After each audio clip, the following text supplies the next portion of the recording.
The full details on the new Raiden Yoimiya banner coming up in the second phase of version 4.3 has been announced, and it seems to be looking pretty good on both sides, so it might actually be really cracked. Or is it? Hello everyone, welcome back to another video. This time around, we'll be doing a banner review on the other stuff that we should be getting in both the Raiden Yoimiya banner alongside with the weapon banner coming up in the second phase of version 4.3. If you guys want to know what I think about both Raiden and Yoimiya, check out the Should You Pull video that I just released a few days ago. Now, let's start off with the units. So, 4-star units, we already know Chevreuse was going to be rated up this time around. She's our new gun, or rather the second gun theme character to be released in version 4.3, and we have Kujou Sara because we already know Sara's going to be up with Raiden since she is actually her dedicated electro support. However, having Bennett on this rate up is actually quite good for quite a lot of reasons. So let me go over the basic information and just review over their constellations to see whether they're worth sniping for. So let us start off with Bennett. For those who are uninformed, Bennett's elemental skill is nothing fancy. He's mostly known for his elemental burst, the Fantastic Voyage. Basically, Bennett puts down a field which heals or buffs the active character's attack. This HP restriction or this threshold restriction can be removed if you have Constellation 1, and the attack buff does scale off his base attack and not his overall attack. Standing on his burst also applies pyro periodically at the same rate that the active character gets healed. So let us start off with constellations. If you don't have a C0 Bennett, you can definitely try to go snipe for a single copy. But if you do want to get constellations, let us just go over which are the good constellations and which are really the ones that are not really that much worth mentioning. So let's start off with C1. C1, so as I mentioned just now, his elemental burst alternates between healing and actually attack buffing, because if we look at the description right now, if your active character's health is below 70%, the burst will heal, and if they are above 70%, it will actually do the attack buff. However, with Constellation 1, that restriction is completely removed overall, and it also increases the attack buff from his burst with an additional 20% of his base attack. So C1 is obviously the constellation that I think makes or break Bennett, because without C1, if you try to play C0 Bennett, you're gonna have quite a bit of trouble to really maintain the attack buff, and if you don't have the attack buff, the only thing it really does is healing. So getting C1 is actually quite monumental, and the extra 20% attack buff for Bennett's base attack is actually quite good, because if you look at my current Bennett, I'm currently rocking the Skyward Blade. I can buff up to 777 at minimum, and if I look at my, because I am C6, right, so I do have a level 11 burst, I can buff, I believe, up to like 800 to 900 base attack to the active character. So that is actually one of the most important constellations that you do want to go for if you don't mind pulling for the banner. C2 is actually pretty nice, however it's quite conditional, because when his HP falls below 70%, his ER is increased by 30, which doesn't really matter that much because usually you would just use Bennett's scale into burst to pre-funnel, and afterwards you're not really going to swap off to him unless his HP is already below 70% before you swap and before he gets healed by his burst, so I guess it's kind of nice. C3 adds 3 level to the skill, so nothing to see there. Constellation 4 does this fancy thing where you can do a fancy charge up attack, which basically does additional damage. So just to do a bit of demonstration, let me go pull out my Bennett right now. So for Bennett, right, you have 3 levels of his elemental skill, which is a level 1, level 2, and level 3, if you can see right here. So we have charge level 1, level 2, and of course the level 3, right? So this is level 1. This is the simple tap, I think. I don't think that's just a basic one. And if you do hold a bit until it starts shining, that is level 1, I think. The basic level 1 just now is level 0. And if you do the level 2 charge, this is what you get. When the light shines, he'll do that slam and he will bounce back because Bennett is an unlucky person. However, with Constellation 4, what you can essentially do is you can do a charge up level 1. And then you can hold your normal attack and you can actually trigger the same slam without getting recoiled back from the full level 2 charge ability. So let me do that again, and M1, and that's it. That's all C4 does. So going back to his constellations, C5 is actually quite significant because it adds 3 levels to his burst, which basically increases his healing and the attack buff. And the most controversial constellation has to be C6. Basically, all melee characters are forced to have a pyro infusion, and the burst also gives 15% pyro damage bonus to the people standing in the field. So for the longest time, this has been quite controversial because it does overtake any sort of like infusion that can be overridden, such as, let's say, I would say the three notable characters would be Eula because you want to do physical damage, Keqing because her electro infusion can be overridden, and Ayaka if you want to do melt Ayaka. However, aside from these three teams, nowadays we do have more characters than before, so Constellation 6 is not as controversial as before, and I know some people would choose to not activate this, but I think it really depends on whether you want to play the previous 3 teams with Bennett, which does have other options outside of Bennett itself, or you do want to try a very interesting team that I believe Mr. Zajeff would call the Thundering Furry team. So the gameplay is playing in the background right now. The Thundering Furry team is basically kind of like a mix of Razor triggering Burgeon with the Pyro Infusion from Bennett's Burst, triggering Hyper Bloom from his Elemental Burst with the Wolf Stand, and also triggering Overloaded when the combo is right. It is quite a good team in single target. In fact, it is the only reason why I brought my Razor to level 90, just so he can rock the Favonius Greatsword with the 4 Gilded Dreams. And another thing that it doesn't really specify, because the description here you see, it says that melee characters gain a pyro bonus and their weapons are infused are pyro, but the translation doesn't actually do it justice, because this pyro bonus also applies to basically anyone standing in the field, and this also includes ranged pyro characters such as Yoimiya, Linny, and Yanfei. That is actually quite good because you can actually do more than just attack buffing. The 15% pyro damage bonus is actually quite a nice bonus for these characters if you do want to use them together, which, let's be honest, most of the time you probably are running Bennett with them, so that is a very big plus. Overall, I think Bennett is actually quite good, and if you don't have a single copy of Bennett and you do have a few pulls to spare, and you also don't mind getting maybe either Raiden or Yoimiya or some of the other 4-star characters in the banner, I would urge you to at least get at least a single copy at C0 and then maybe try to buy it off the shop to get C1, or at least at minimum try to get C1 if you really need Bennett for the teams that you have. Now, we move on to the second character, Kujou Sara.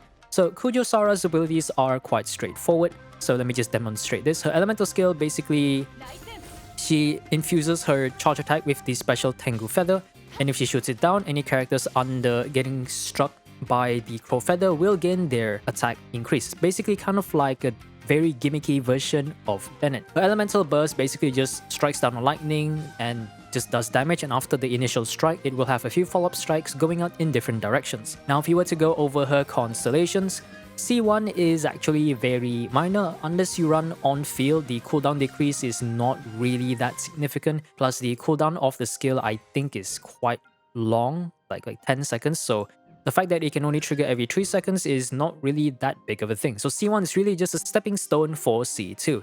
Now C2 I think is one of the better quality of life constellation for Sara, because initially, right, without C2, that is C2. That feather right there that gets summoned whenever you use a skill is C2. And this is the... Without C2, you have to actually swap to Sara and actually shoot down the Crow Feather in order to do the buff. So with C2, what you can do is you can essentially use your skill, swap back to Bennett, and now Bennett's going to get the attack buff. And you could use this for any other characters. It's a very good quality of life feature. I think C2 is actually quite decent. Now C3 adds 3 levels to a burst, which means bigger damage. C4 increases the amount of extra follow-up lightnings released from her burst from 4 into 6, which consolidates some amount of electro for a little bit more application and a little bit more damage, especially against big enemies such as bosses. C5 is actually quite good because the attack buff is actually based on her elemental skill and not her elemental burst, so having a few extra levels is quite similar to what Bennett has, which is basically just more attack buff does pretty good. Also, just to keep this in mind, her attack buff actually does scale off her base attack, although it's not as high as Bennett, but it's still better than nothing. And of course, her bread and butter, the one that really makes or breaks Sara, Constellation 6 makes it so that any characters who are affected by the attack buff will gain 60% electro crit damage, and this is specifically to electro itself, and this is what really makes or break Raiden hypercarry teams. I have a C2 Raiden, and I also have obviously a C6 Sara, and I can see my Raiden hitting upwards to a casual 250 to 300k, and I think this is especially good if you do main electro characters, and it's also quite quite good for Sara herself because you can actually buff her burst damage by quite a decent amount. If you do main Raiden and you want a C6 Sara, C6 is basically pretty good because I feel like before C6 she is an okay unit, but I think her buffing capabilities are quite replaceable by the likes of Bennett and maybe a few other units, maybe a TTDS holder and such. So, but otherwise she's basically made to be the Bennett for Electro. If you want to pull her for your Raiden, if you want to get her for your Yae or your Kaching, I would at least urge to probably go for Constellation 2 for Sara. But regardless, you know, don't pull for 4 stars unless you really do not mind getting the other 5-star characters. And now we move on to the last unit, which is Chevreuse. And because I can't really look at Chevreuse Kit right now, even though we have seen what her kit is from the event, we shall go over to the Genshin wiki where the official information has been released, and we'll go over it really quickly. As you can see here, let me close the other tabs real quick, you don't have to see any of that. She is basically an Electro Polearm Pyro character. So her skill is very similar to Navia. You can just tap very simply and you can also hold in order to do greater damage and take aim. So let's see what she does. For a short duration, after she fires a shot, she will restore HP to the active character, which scales off her base HP. So she does have this mechanic where anytime any character in the team triggers Overloaded, she'll gain an overcharge ball. If she has an overcharge ball when she does the hold mode, the damage from the skill will be much greater. It's basically just a simple shot. There'll be some footage from the 4.2 special program playing in the background. And then her burst is basically kind of like Irara's burst. She fires an explosive grenade and it drops behind many secondary explosive things, which it's just more of like a pyro damage thing, so there's really nothing fancy to see here. I think what's most important is probably her Ascension. So Ascension 1 essentially is like Nilu's Ascension, where you are restricted to using only Hydro and Dendro in order to trigger her Bloom effect. Chevreuse is the same thing. If you want to get the buff, you have to run members that are either only Pyro and Electro and at least one of each element, which will give the Coordinator Tactics buff. Essentially, every time a character triggers an overloaded reaction, the Pyro and Electro rest of the opponents will be decreased by 40% for 6 seconds. This is actually the same as the Viridescent Venera effect, a little bit shorter by a few seconds, but it shouldn't matter too much. And obviously, you can't really activate this Ascension if you have any other elements aside from Pyro and Electro in the team. Ascension 4 is kind of like a healing thing, I think. When she fires the overcharge ball using the her skill, when your characters do trigger overload, nearby characters will gain a slight attack buff based on every 1000 max HP that Chevreuse has. This lasts for 30 seconds, you can cap up to 40%. I think this is quite a nice quality of life. That means she's probably going to be incentivized to be built as double HP healing bonus or maybe a triple HP. We'll have to see about that. And in terms of her constellations, which is probably the most important one since we already have the information from the event, when the active character activates the overloaded effect, the overloaded Pyro Electro Red Shred effect, they will gain 6 energy, which can be triggered every 10 seconds. I think this is a nice quality of life. I don't think it's going to be that major for the team because this is only affecting the active character. However, for a Constellation 1, I would say it's kind of okay. So her C2, after holding the skill and hitting a target, you'll gain a chain explosion where the target is hit. Each explosion will deal pyro damage based on Chevreuse attack, and this is considered elemental skill damage. I think this is more for a bit of extra damage and a bit of pyro application, so that I guess that's kind of okay. C3 increases 3 levels to the skill. C4, Ring of Bursting Rains. This is the burst, right? Oh, that's the burst. Okay, so after using the burst, the whole mode of the skill will not go on cooldown when Chevreuse uses it. This effect is removed after it's been fired twice using whole or after 6 seconds. I think that just means you can do a bit more pyro application. I'm not so sure about the ICD, whether you can generate energy 2 times or maybe that's just really about it. So I think it's kind of an okay thing if you do want to get a bit of energy, assuming there is no internal cooldown for her elemental skill energy generation. So C5 increases the 3 levels to the burst, so I guess that's okay. I think C6 once again is probably the super strong one. After 12 seconds of the healing effect from the skill, which applies for the active character, this is actually quite good. All nearby party members, basically everyone, will recover HP based on 10% of Chevreuse's max HP. And after they get healed by the skill, they will gain 20% pyro damage bonus and electro damage bonus for 8 seconds with a maximum of 3 stacks. So what this means is that if you trigger this 3 times, I think C6 is definitely meant to be made to work with C4, because without Constellation 4, you can't actually tap more than once for the skill. You can't use the skill more than once because there is no such thing as the sacrificial polearm. So with C4, you use it in tandem with C6, you can trigger it 3 times, and I think you can easily stack the 20% pyro and electro damage bonus, so you can get up to 60% electro and pyro damage bonus. And I think this is actually quite good because keep in mind, whenever Kazuha swirls, that only gives up up to, let's say, an average of 30 to maybe 40%, 35, 38% elemental bonus. So this is actually quite decent. I think Chevreuse as a unit is definitely interesting. I feel like at C0, she's gonna be more of a niche unit that doesn't really have a place. I think she's gonna be okay, but I think before C6, she's not gonna be good enough to really replace any of the current units. Like, say, like you want to use an overloaded team with Kazuha, say, for example. But I think that's just how the way it is. It seems like Hoyo recently has been cooking a lot of new 4-star characters that are extremely reliant on their Constellation 6. And while I think most of us don't really like the direction that this is going, she's going to offer some interesting sort of gameplay with Overloaded. And while I think Overloaded is not that great for melee characters, I did mention that for range pyro units, like say I think Yoimiya and Yanfei is the best example, Overloaded can actually be decent because you can trigger it from range with the likes of Beidou and Fischl. And I think slotting the second pyro unit being Chevreuse can probably buff the damage to a certain extent. While I am a bit disappointed that they didn't actually do anything to Overloaded to make it work a little bit differently, it is quite nice to see a unit that actually does do things in a different way than usual. So that's all the 4-star characters for the Raiden and Yoimiya banner. And now let's move on to the weapon banner. So obviously we do have the Thundering Pulse and the Engulfing Lightning. And since I do not have any of these weapons, we shall take a look at the Genshin wiki to see what their stats are. So, the Thundering Pulse, it has very high base attack at 608.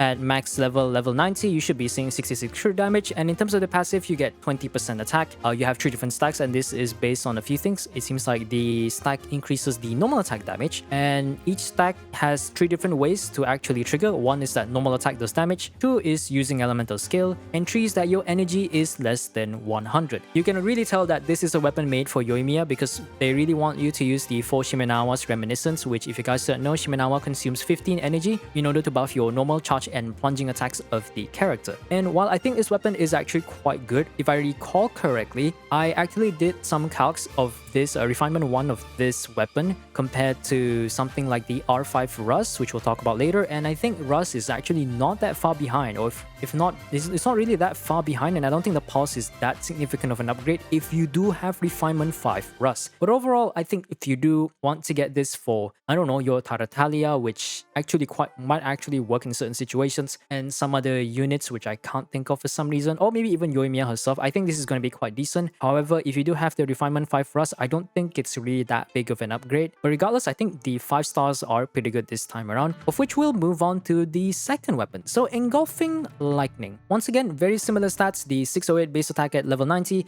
has super high ER substat. The passive basically increases it gives flat attack based on a portion of the character's ER over 100%. And every time you use your elemental burst, the unit will gain 30% energy recharge for 12 seconds, which is basically an entire ability for most people. And in terms of which units can make this work, so a lot of units that are reliant on burst will definitely be able to take advantage of Raiden's best in slot. Obviously, this is Raiden's best in slot weapon, and if you look at the other units, there are a few other units that can use it because it's really just Rosario and Shangling. And obviously, Shangling, very good unit. So having a high base attack weapon with super high ER, getting that extra flat attack because you're probably going to use ER Sans on her anyways with the extra 30% ER after using her burst will actually help her quite a lot. It's basically just whatever that's made for Raiden will just work for Shangling. That's just really how it is. Rosaria is also quite good because her burst does last a good duration. I think the ER buff should last throughout the entirety of her burst duration. And yeah, her burst also has no ICD, just like Shangling. I would say there's only really 3 characters that can take advantage of the Engulfing Lightning, but the 3 units that can use it outside of Raiden herself is pretty good. In terms of how much damage it gives for Raiden compared to her F2P options like R5 Wavebreaker's Fin or something like Shangling, I think R5 Wavebreakers can be a little bit better than some 5-star options, but probably not better than an R1 Engulfing. But I would say Engulfing is definitely better than something like an R5 catch by a certain amount. If you really want to go for the highest damage, you definitely want to go for the Engulfing Lightning. Now, in terms of the other 4-star weapons, which we shall take a look.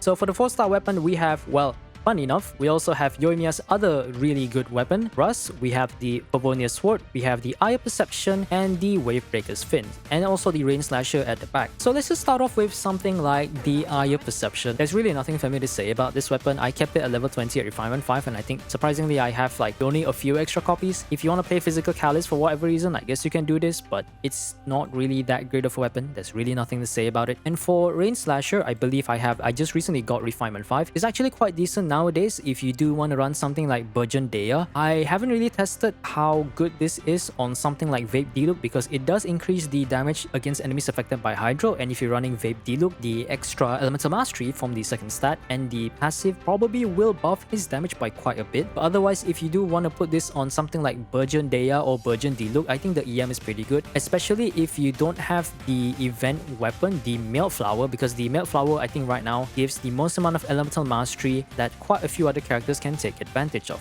And obviously we do have the Favonius Sword. There's nothing really for me to say about the Fav series because it's incredibly broken. If you can get a few copies for maybe higher refinements or multiple sword units, which clearly you can see in my account, I need more Favonius Swords. So it's just really good. There's just really a lot of support characters, and Favonius, you can never have enough Favonius. That's all it really comes down to. And for the other weapon, Yoimiya's other best in slot weapon, the more F2P friendly option kind of, is the Rust, which I actually do have it on my Yoimiya right now. So as I mentioned just now, the Refinement 5 Rust with the passive, the normal attack damage is increased by 80% and it decreases the charge attack damage by 10%, but that decrease doesn't matter because if you're using this on Yoimiya, the charge attack buff is not gonna matter because you're never really gonna use it anyways. So I did mention just now that the damage increase is actually not that far off from a Refinement 1 Thundering Pulse. So if you do have Refinement 5 Rust, or maybe let's say you're trying to go for Thundering Pulse but you lost your chance to get either Engulfing or some other standard weapon and you somehow have Refinement 5 Rust, you could actually use this as an alternative weapon for her, aside from maybe something like the Refinement 5 Slingshot, which I think I did max it out right around here if I can find it. The Slingshot is also another good weapon, but I think if you do have Refinement 5 Rust, I think that's probably the more accessible best option for Yoimiya. And as for the Wavebreaker's Fin, we're gonna have to take a look for the wiki for this. So the Wavebreaker's Fin is a very interesting but yet gacha lock weapon. It has a very high base attack, a little bit of attack percent to compensate because 4 stars generally are not supposed to have this high of a base attack without some sort of trade-off, and it actually works quite similar to what Raiden's Chakra Stacks does. So basically for every point of the entire basically based on your team, right, sum up the cost of their elemental bursts and a portion of that will be turned into elemental burst damage bonus to, well, you can reach up to a maximum of 40% at Refinement 1, and Refinement 5 you can basically get up to 80%. So I don't really, let me just do the very quick math. So let's assume Raiden National would have, I believe Raiden has a 90 burst cost, am I wrong about this? So let's say we do Raiden National. So we have Raiden with 90, Bennett with 60, and Xingqiu and both Shengling at 80. So we are looking at a 310 total energy. And if we consider the Wavebreaker's Fin with a 0.24% for every energy, if we do simple math, you should be seeing a 74.4% elemental burst damage bonus from the Wavebreakers alone. And that's actually pretty good. I believe in certain situations, a high refinement Wavebreakers can actually be better than some of the 5-star weapons available for Raiden. I have to look up the Kaching Mains video. Per se, means gonna go do some research a little bit into that. But this weapon's actually not bad for Raiden and even the likes of Shengling if you are able to maybe snipe down some refinements, and otherwise I think it's actually a pretty okay weapon, but it really depends on your luck. So if you were to sum things up with the banner, overall I think the banners are actually quite good. If you are pulling for Raiden Constellations and you don't mind getting a few copies of Chevreuse, getting more constellations on Bennett and Sara, I think this is going to be quite a big W for any Raiden Electro enjoyers. And for the people who are trying to snipe Yoimiya, getting a copy of Bennett or at least getting C1 or maybe C5 to C6 Bennett is going to be quite a good option, while getting pulling some extra characters like Chevreuse and a few constellations on her would be quite decent. But once again, don't pull for the 4-star characters unless you're willing to spend maybe a few multis and you don't really mind getting the 5-star character, because at the end of the day, going for 4 stars, you're not really guaranteed the 4 stars, while the 5 stars will eventually find their way to get into your account whether or not you want. I think the weapon banner is pretty cracked if you do have characters that can take advantage of both Engulfing and Thundering Pulse. And if you are pulling for Yoimiya, I think Russ is still quite a good option. Fav Sword, more Favs are always welcome. Eye of Perception, we pretend like that thing don't exist. Wavebreaker's Fin, also another good option for Raiden if you have a very high refinement. And Rainslasher is a Rainslasher. It's a very niche weapon. It's not really that great, but I guess if you do want to try it out for certain Burgeon Claymore characters like Bea or Burgeon D-Look, you're very much welcome to try your luck. Anyways, that is it for the banner review for now. As for myself, I'm still unsure whether I should do a few pulls to see if I can get a copy of Chevreuse, because as you saw just now, I already have C6 of both Sara and Bennett, so I don't really have any benefits. If I do happen to get C3 Raiden, I guess my Raiden's gonna do more damage, which is, I guess that's kind of nice. That's better than nothing. But otherwise, I think this banner is going to be really good for anyone who wishes to pull for either Chevreuse, Raiden Constellations, or Yoimiya in the first place. Regardless, I think that does it for the video. I hope you guys found this video useful, and I hope all the information I provided was as accurate, and maybe you can find it useful for your decisions on whether you want to make a few pulls or make a few summons for any of these units. Now, I wish you guys the best of luck in your future summons regardless of when you are going to pull, and I think that is it for now. This is Ethereal, signing off.